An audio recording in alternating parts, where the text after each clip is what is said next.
I'm E.G. Marshall. Man is beset with irrational fears called phobias. Excessive, persistent terror of a particular thing or situation. This morbid fear has no reasonable cause, and therefore cannot be eliminated or even modified by reasoning with its victim. One of the most common phobias takes its name from the Latin claustrum, meaning a closed place. Thus, claustrophobia is an abnormal dread of being kept in a confined space, unable to leave it. Mona Clayton, Broadway star, is so afflicted. Out. Out. Let me out. The walls. They're closing. They're closing. They'll crush me to death. Help. Help. Help me. Take me out. Please. Please take me out. Out. Out.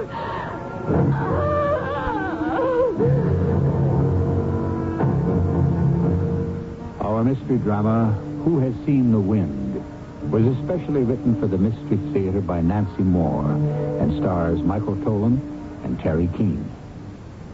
It is sponsored in part by True Value Hardware Stores. I'll be back shortly with Act One.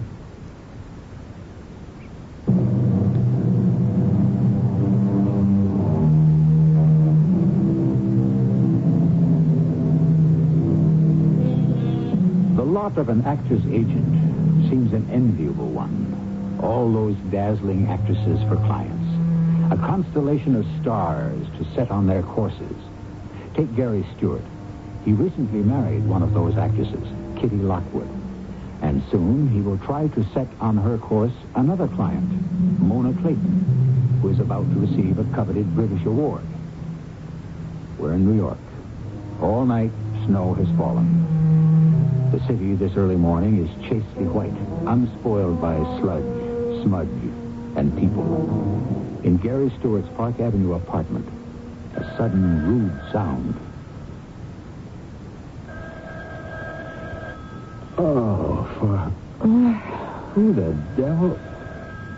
What time is it, Gary? How do I know? Turn on the light. 6 o'clock. What maniac would call it 6? Answer the thing, Kitty. You answer. I'm asleep. Kitty, the phone's on your side. Oh, all right. Hello? Oh, thank heaven. Mona? Kitty, darling, I'm terribly sorry to wake you, but You're up in an airplane. You're on your way to... Are you calling from the plane? No, that's not until 8 o'clock. And unless you or Gary come over here this minute, I won't be on the plane. Come over? What are you talking about? Most absurd thing. Bobo, do stop whimpering. Kitty, Bobo's so nervous he knows something's wrong. Well, wait, I want to pick him up. Yeah, muzzle him while you're at it. Oh, dear, I can't reach him. Oh, hold on, will you, Kitty? Just hold on. I'm holding. Honestly, Gary, 6 o'clock. What's going on? She's picking up that little beast of a poodle so he won't yap into the phone. I mean, why did she call? She just babbled so far. Something about she wants us over there. Over? We were there last night. She's supposed to be on her way to London. Something's gone wrong, huh? I gather. Something about she can't catch the plane unless we... I don't know. Lean in and listen. Kitty, are you there? I'm here. Now, what is this all about? Oh, Bobo's all nerves. He catches it from me. He ran under the bed. That's why I was so long. Mona, I have had exactly no sleep. Now, what is this about? Come over to my apartment and bring the set of keys I gave you. Those keys are so I can water your plants. Water them now? Do stop making jokes when everything is so terrible. Will you just come? You or Gary or both. But the most ridiculous thing happened. See, I set my alarm for 5:45. My service had a wake-up call, but I never trust them. Well, the alarm rang, and the phone rang, too. It's splendid. So did ours. Well, I got up. I got right up. I went to the door, my bedroom door, and... My dear, it would not open. So? Don't you see? I can't get out of my bedroom. I cannot open the door. It is stuck. Mona, for heaven's sake, stop being so helpless. Doors in $2,000 a month penthouses do not get stuck. But it is. Well, maybe it's a little bit stuck. With the slightest effort on your part. I tried and I tried and I pulled and I pulled. It is stuck, Kitty. It will not open. Kit, I noticed it last night. It really was sticky. Is that Gary? What's he saying? More to the point, what are you saying? Will one of you come over here before I lose my mind? The wretched door opens inward. If you push and I pull, it'll open. Give me the phone. Mona, here's Gary. Oh, Gary? Mona, now listen to me. Mm-hmm. All you need to do is phone your night porter. He'll get the pass keys and he'll help you... No, there isn't any night porter or day porter or super or anything. Oh, Lord, I forgot the maintenance strike. So will you come, Gary, please? And hurry. I can't stand this much longer. The walls, just come. Hurry. Now, wait. Now, listen. You can yell out the window, help, lady in distress. Get somebody's attention and tell them to go to security. Security can get the keys from... There is no security either. Anyhow, I can't yell and get any attention. I'm too high up and I am on a course. Oh, you had to live in a penthouse. Oh, boo. Don't cry, darling. Gary is coming right away. Gary? That's right. Don't cry, darling. Gary is coming right away. Oh, you're sweet. You are so sweet. Oh, but I'll miss my plane. I know I will. And I won't get my British award. Yes, you will. Now, look, you be ready, coated, hatted, booted, and I'll have a taxi waiting.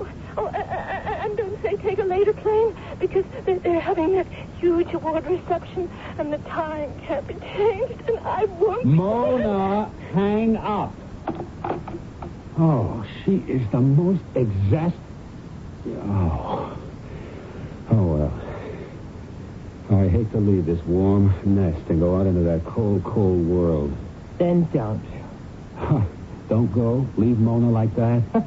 Leave my closest friend, my award-winning claustrophobic closest friend, locked up like a felon? Sweetheart, my love, I am not saying that. Of course I'm not. I am saying I'll go and you can nestle snug in your bed. You're kidding. Mm-mm. Get back in and I will get out. I don't mind. Really, honestly, I don't. Oh, I mind. Mona never should have closed a dumb door she knew would stick, but since somebody has to go, I don't mind. Kitten, you're being awfully slow. Mona really will miss her plane. I guess I'm not awake yet. Where on earth is my cherries and the snow lipstick? Snow on the ground and you have to wear an appropriate lipstick? Aha! That'll be Guess Who. Where are you? Why aren't you here? No, I got it. This is Gary Stewart on a recording. Sorry I'm not home. After the beep sound, please leave your message, name, and number. I'll get back to you as soon as possible. Hush, Bobo. Beep.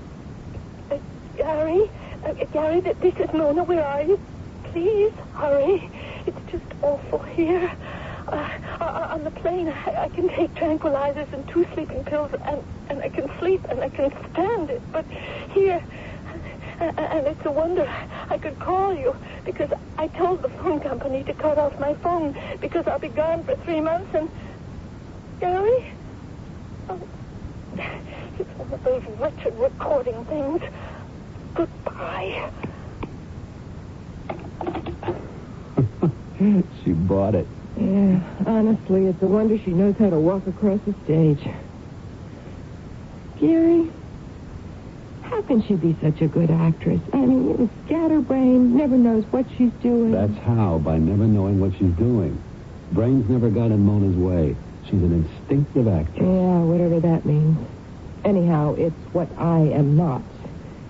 And it's why she won the award and I didn't. Best American actress in a British play. You're every bit as good an actress. If you played that juicy part, you'd have copped the award yourself. Hey, Kit, you're dawdling again. All right. They wear slacks, don't you think? I just think hurry. Mona's hysterical. Yeah, these nice warm red slacks. Red slacks in the snow. And why didn't I play the juicy part? Because my agent, Gary Stewart, sold Mona Clayton to the producer instead of his wife, Kitty Lockwood Stewart. Now, Kitty. Yes, I know.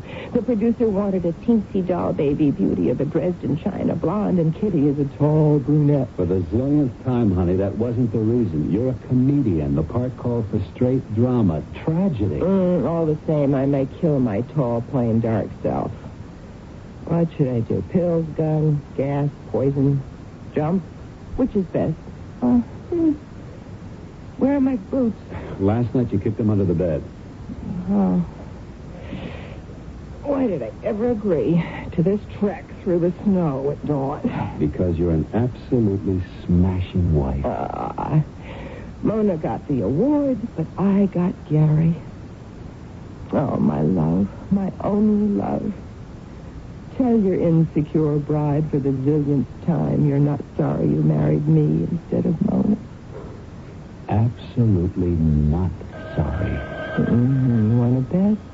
No, gimme. This is a recording. No. She needs to be warned you're not coming. Her big, brave Gary. Mona, I'm on my way as soon as I find my other boot. Oh, but I thought, Gary, it's been so long.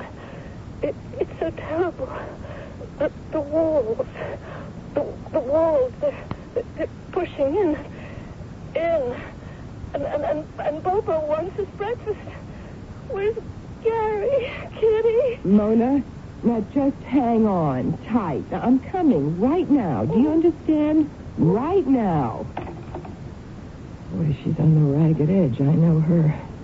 I've seen her like this. I gotta get there fast. Find my other boot while I put on my coat, okay? How could she fall apart so fast?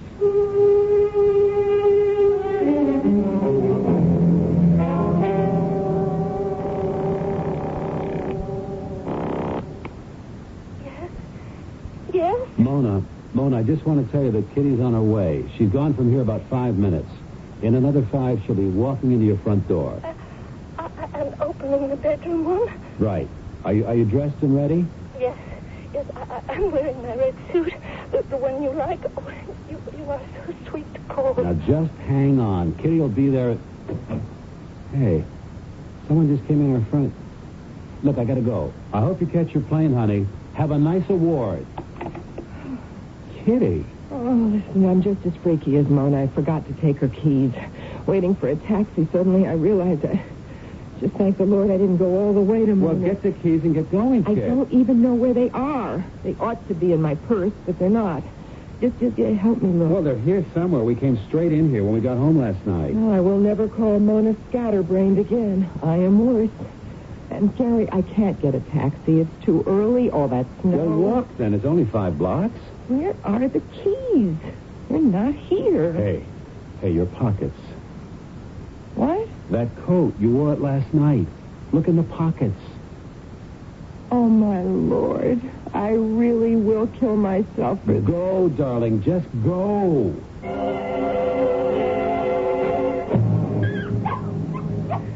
Now, precious. Aunt Kitty's on the way. I don't know why it's taking so... Shh. Bobo. The front door. Kitty? I'm here. Kitty to the rescue. Hush, Bobo. I'm right here beside the door. And I'm right here on the other side. All right. Push hard, and I'll pull. Kitty? Kitty, what are you doing? Mona, I am pushing hard. Well, harder. You have got to do it harder. Kitty! Hey, it won't budge. Oh, kick it. Harder. I'll kick it flat out. I'm so mad at it. Nothing. Darling, listen now. It won't open. It will not open. Well, it has to. I can't stand it. It has to.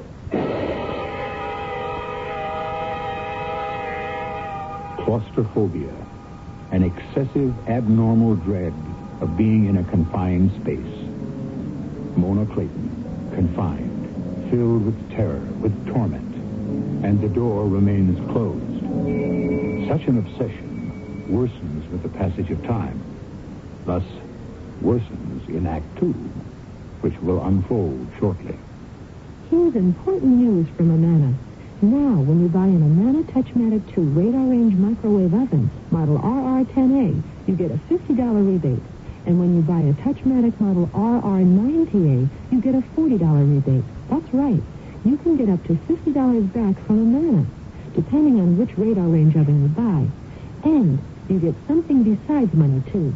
The exclusive Rotowave cooking system. Rotowave works like a rotating shower of power, rotating the microwaves directly down into the food. As a result, all sorts of foods cook faster than ever before, and they cook more evenly than ever before without a lot of turning. Now's the time to see your participating Amana retailer and cook up a good deal. Buy an Amana Touchmatic 2 radar range oven model RR10A and get $50 back, or buy a Touchmatic RR90A and get $40 back from Amana. Offer good through February 29th, 1980.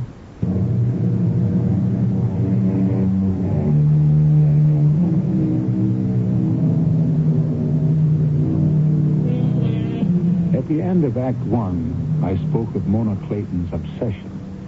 But is that a correct description of her problem? I consulted Mr. Webster. He tells me that the word obsession once had an occult meaning, a person possessed by a demon. That original connotation is now obsolete, but I'm strongly inclined to apply it to what is taking place in Mona.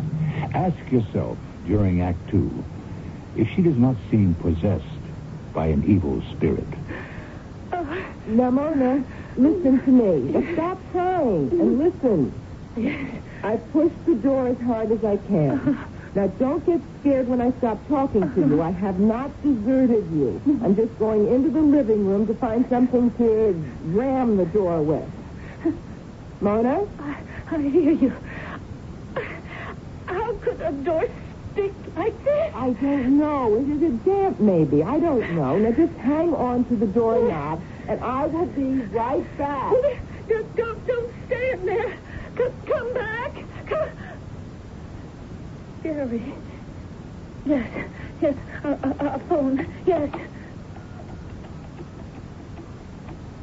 Oh. Ring. You're not ringing. It's dead. They shut it off. Oh, no.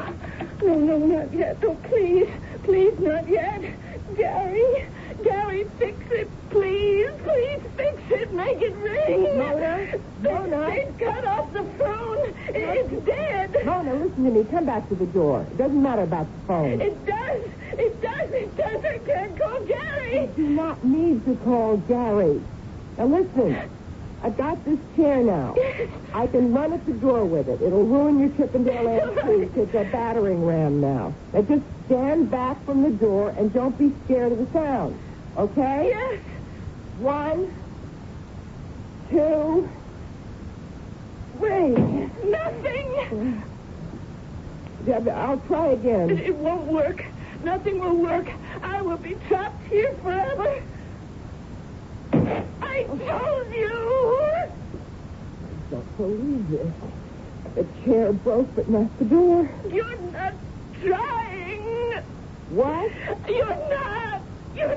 You want me to miss my plane. Mona! You don't want me to get the award. Mona, stop that. Now, just stop it. You are jealous. You're jealous because I won and you didn't. Of course I would like to have won, but if it couldn't be me, I'm glad it's you. You are not glad, and you are jealous. You are jealous of the award. You are jealous of Gary and me.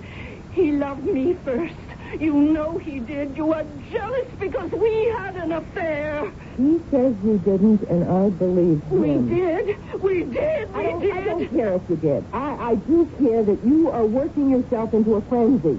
Now, you think you've missed your plane, and I'm afraid you have, but we still... I don't care about the plane. I just want out of here, and you won't let me out.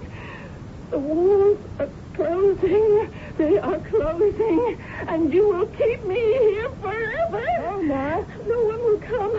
Everyone will think I'm in London, and I can't phone, and you will leave me here to starve and die and be dead. Mona, shut up. Now, I'm about to go and get somebody to break this door down. Somebody in the building, somebody in the street, somebody... Then why don't you go? You just keep talking and talking. If you want to know, I'm afraid to leave you alone when your lights is. You see that? You see that? You don't want me out. You want me to go crazy. You tell me that I'm crazy. You're talking crazy, that's all. Now, I'm not going out of here until you make me a promise. You promised me you will not go near the window. I want you to get in bed, and I want you to stay there. Will you promise? I don't want to go near the windows. I have your promise. What if the walls close too tight? They are not closing at all, Mona. You imagine it. You are to stay away from the windows. Yes, Mona? Yes. Now, you've got Bobo. You talk to him while I'm gone. But he's asleep. How could he be asleep? He doesn't care what happens to me either. Mona, you were getting better for a minute. Count backwards from 100, okay? Anything to keep the awful thoughts out. Yes? All right? All right. Go. Just go.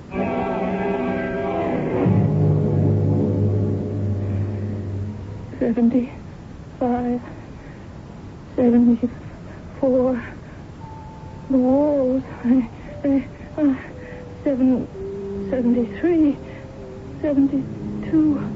I could get out through the courtyard.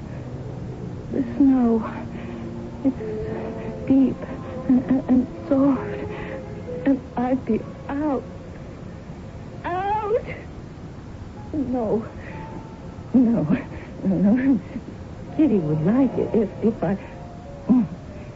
It's what she wants. Don't go near the windows, Mona. You're talking crazy, Mona. Windows. Kitty, where are you? Why haven't you found someone if you really want me out? You hate me. God, I'm talking crazy. Kitty's my friend. 65, 64, 63. Three windows. There are 3 windows. 1, 2, 3.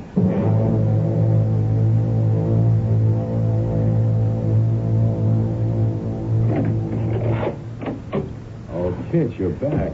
I got coffee all waiting for you. Mona on her way? Listen, get your coat. I couldn't get the door open, and hurry. Good Lord, Mona's still shut in that room? Don't talk, just come. She is wild. Well, why didn't you phone me? Oh, I know her phone is up. You could have used one of those street phones instead of coming all the way back to the Listen, apartment. I didn't have change. Not one single dime, 1 nickel, 1 quarter. I couldn't phone. You mean you... Stop asking questions and come on. We can talk on the way. Can't get a taxi either. For heaven's sake, will you come?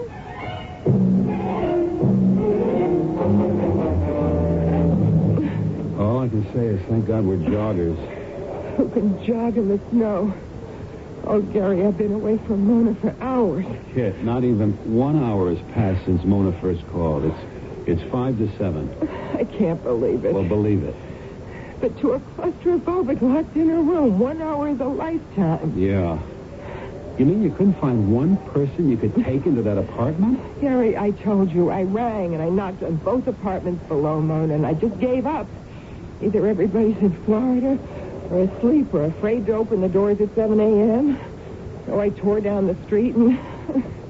How many people do you see on a snowy morning on Park Avenue in New York City at 7 o'clock? All right, sweetheart, take it easy. I'm sorry. I can't. I can't jog another step. I mean, jogging around Central Park in good weather is one thing. through foot-high snow. I can't. Okay, we'll take it easy. We're almost there anyhow. Gary, did you have an affair with Mona? Oh, for Pete's sake. All right, don't answer. I certainly won't. You know the answer. Do I?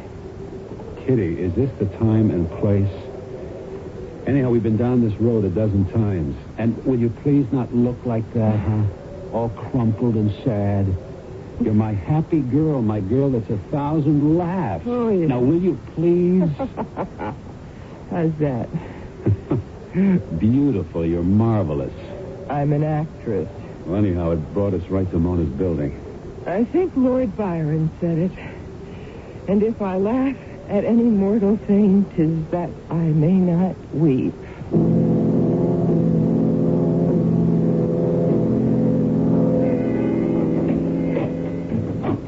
Mona, we're here. The shoulder of Gary Stewart, former football star, against your door, and you're out of jail. Less boasting, more action, darling. Shut up, Bobo. Now stand back, Mona. Here I come. Mona? Mona. The window. It's open. Oh, my God. She's there. 16 stories down. In the snow.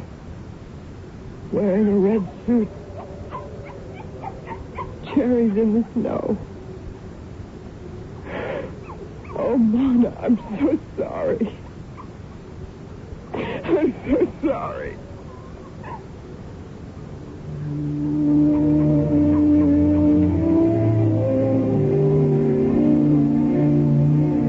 You were asked to consider if Mona Clayton was possessed by a demon. In the light or the dark of what has happened, how do you answer? She had everything to live for, youth, beauty, talent, fame, yet she went out a window because she could not go out a door. Claustrophobia or an evil spirit? In Act 3, we'll find the surprising answer.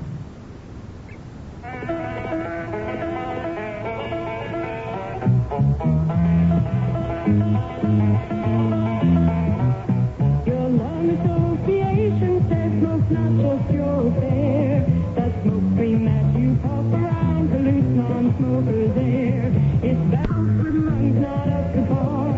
It's damaging for you, of course, but your smoke travels far. Your long association says please keep this thought in mind. It's double damage all around and doubly unkind. So try to keep the habit and give everyone a break. Please do it for your life and breath and everybody's sake. Your lung association and you know that cigarettes are a breathing hazard. Smokers, please don't add that extra offense. Give us a break for life and breath.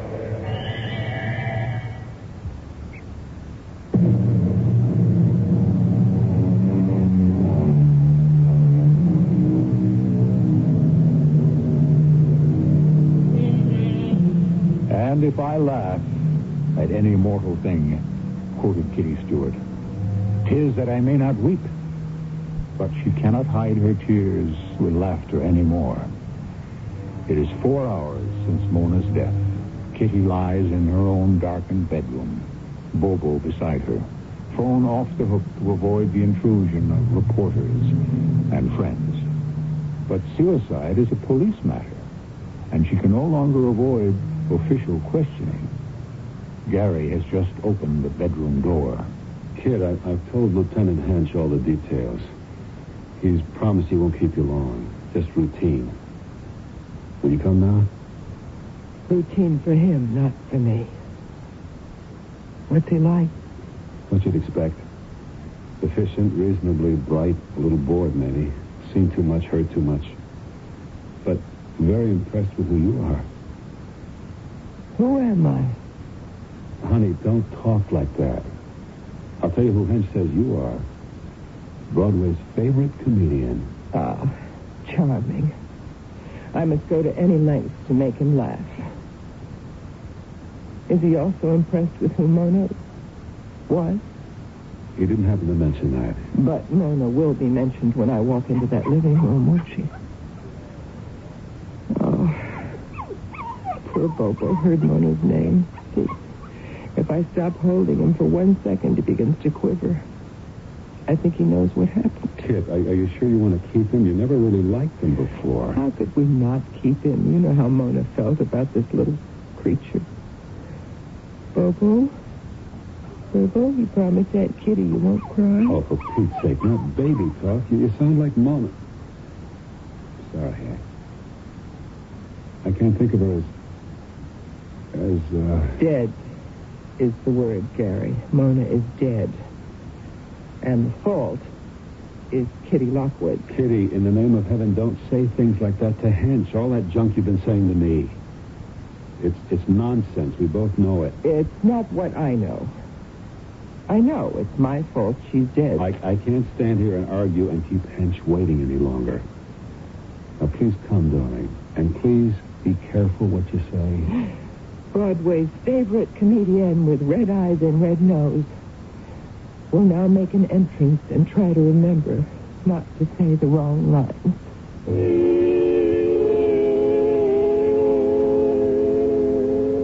Real pleasure, Miss Lockwood. Mrs. Stewart. I saw you in Dust Off That Dream. Best show around last fall. Then you missed Mona Clayton in Who Has Seen the Wind. Well, yes. In my line of work, there's enough tragedy. I like comedy. She won an important British award for her performance. If it weren't for what happened this morning, almost at this moment, she would be accepting that award. Lieutenant, can we get on with this? Yeah, sure.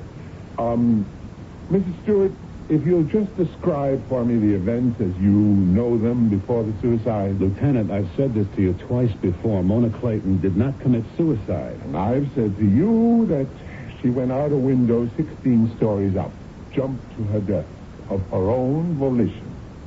That is suicide. She didn't do it to kill herself. She did it to get out of her room. What sent her through that window was claustrophobia, not a death wish. You are both wrong. It was not suicide, not to escape a room. It was murder. Oh, Kitty. Oh, Mrs. Stewart, your husband warned me you might say something of this sort. Lieutenant Hench, I murdered my friend as surely as if I pushed her out of that window. And he explained why you would say such a thing.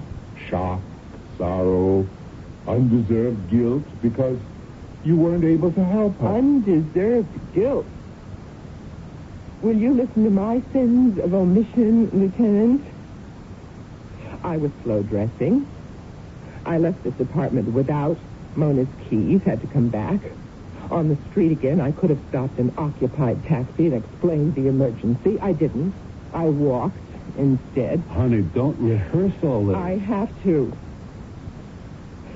When I got to Mona's, I didn't push hard enough on the door. Then I didn't ring enough doorbells to get help. Back on the street, I hadn't the sense to bring even a dime in my purse. And again, I didn't work hard enough for somebody to help or flag a cab. I ran to Gary again. Mrs. Stewart, none of that is murder. Bad luck, bad planning, but it's not murder. Regret for these things is understandable, but taking blame for your friend's death, no. You really don't think that I... No one could possibly think that. Now, Mr. Stewart, I believe your wife should go back and lie down. I can question her another time. No. You've made me feel better. You really have, and I thank you. So you ask me whatever you need to. That's better. Go ahead, Lieutenant. Finish. All right. Mrs. Stewart, suppose you describe Miss Clayton's state of mind when you got to her apartment. The fear kept increasing, especially when she found out the phone was disconnected. She was a little out of her mind, Lieutenant. She was talking crazy. That's why I didn't want to leave her. I mean, without someone to talk to, even on the phone, she'd be more afraid. But if I stayed, she was still locked in. So it was go, stay. It was a terrible decision. Did I make the wrong one? I don't know. I just don't know. Sweetheart, you made the only one you could. Can Lieutenant Hench say that to me? I can and do. At any time, did Miss Clayton threaten to go out the window? Never. But she did keep saying that the walls were closing in. I believe that's a common delusion of people with her kind of phobia. How long had you known Miss Clayton? Oh, over 10 years. I knew her very well. That's how I knew what she was going through this morning, and I failed her. Lieutenant, isn't this enough? Yeah, yes. Thank you, Mrs. Stewart. Sorry I had to put you through. I'm not. Because you have made me feel less guilty. Mr. Stewart, will you stay a moment longer? Right. All right, kitten. I'll try to sleep. I'll try. Good. I won't come in till you call me.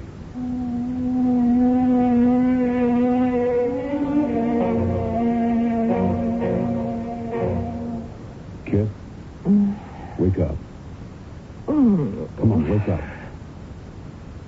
Oh, Gary, you told me to sleep. Why are you waking You've had quite a long sleep. Were you dreaming of Mona? Mona. For a little while I could forget. Why did you wake me? I have a report I think will interest you. It interested me. A report? I've been doing some investigating. It began by accident. After Lieutenant Hench left, I discovered I was out of cigarettes. I looked in your purse. I found not cigarettes, but something you didn't have. Change. Money? Coins? You mean all the time? 3 dimes, 2 nickels. All the time I could have phoned you? Yes. It must have been nerves caught from Mona. I rummaged too fast in my purse. I panicked. I ran for you. Oh, Gary. Before you left Mona's building, you said you rang 2 doorbells. The apartment's on the floor below. Yes? Yes. But the tenants were asleep in Florida or afraid to answer the bells at that hour. Isn't that what you thought? Well, I guess there could have been some other reason. I rang those same doorbells. 16A, no answer. But the live-in maid at 16B did answer. She said she was up at 6 this morning and no doorbell had rung until I rang it. Darling, what on earth are you... Are you suggesting I didn't go to those apartments? It does seem a little odd, wouldn't you say? No. The live-in maid could have been running the water. It could have been in the shower, couldn't she? Did you ask her that? No. No, I had a lot of other puzzles in my mind. For example, your offer this morning to go to Mona instead of me. At the time, I thought it was very sweet of you. And now you think? That it was unnatural. You hate getting up early, you hate the snow, and I was the obvious person to go. You deny any of that? No. Second puzzle. Considering Mona's emergency, you were very slow dressing. Why? When you're always a fast dresser. I told you I was half asleep, Gary. I was. Have you more puzzles? You left here, went down to the street, stood around for 5 minutes or more waiting for a taxi when you could have walked the Monas in that time. And then suddenly, or not so suddenly, highly efficient Kitty realizes she's forgotten to take Mona's set of keys. I did forget them. I was worried about Mona, not thinking straight. You don't find it odd that they were in your coat pocket all the time? I don't find anything odd in a crisis situation. Those several delaying tactics aren't odd? I can't stand much more of this, Gary. And not an odd coincidence that while you were dressing so slowly, you spoke of the fact that I, as Mona's agent, got her the envied role in Who Has Seen the Wind and did not get it for Kitty Lockwood? Well, it is true, isn't it? And not another odd coincidence that you asked me that tired, beat-up question, did I have an affair with Mona? To which you've always answered that you did not. But in the horrible light of what you've been saying to me now, I'm beginning to wonder. You've always wondered. You never believed me or Mona. And you think the affair never stopped. Well, then we're even, aren't we? I can't believe you've been faithful, and you can't believe I tried to save Mona this morning. That is what you've been saying, isn't it? I could believe you tried. Believe all your answers to my questions except for one fact. You could have opened Mona's bedroom door yourself. What? It took hardly any strength at all for me to open it. You could have done it almost as easily. If you wanted to. That is not true. I tried with every ounce of strength I had. If you believe I didn't try, then why haven't you said so before? I didn't give it any thought when it happened because that's when we found Mona. I only realized it since I began putting all the bits and pieces together. So what is my devoted husband saying now that he's put them together? You know what I'm saying. That fake confession of murder to Lieutenant Hance wasn't fake. It was fact. No. No. You've been jealous of Mona for years. Her looks, her acting, her success before yours. The fact that I loved her first. For her to win the British award was a blow your ego couldn't take. Stop it, Gary. Well, maybe at first you only meant to make her miss her plane. Miss all that public glory in London.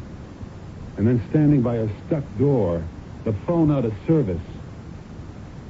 Yeah. You realize what else you could do. No. No. Oh, all right.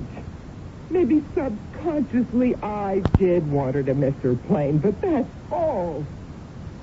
I swear I pushed her door as hard as I could. I even told her not to go near the windows while I was gone. I said that.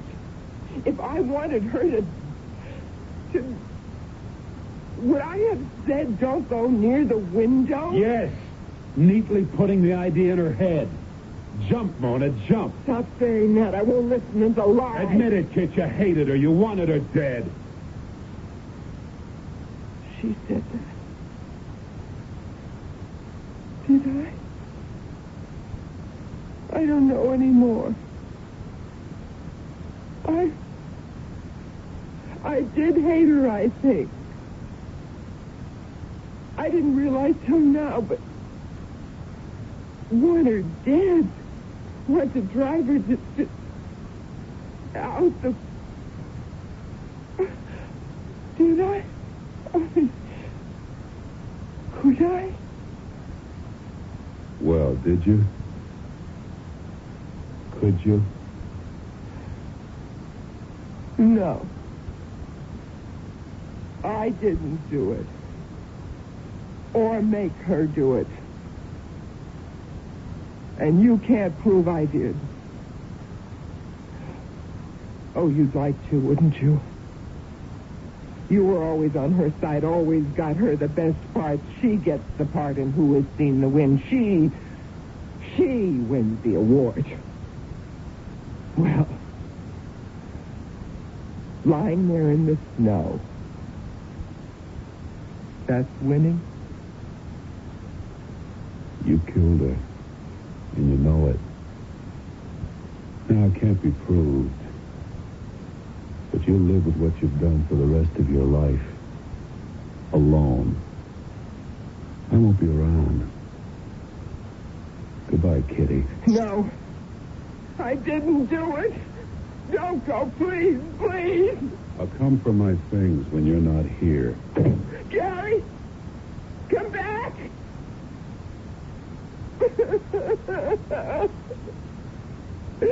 Gary!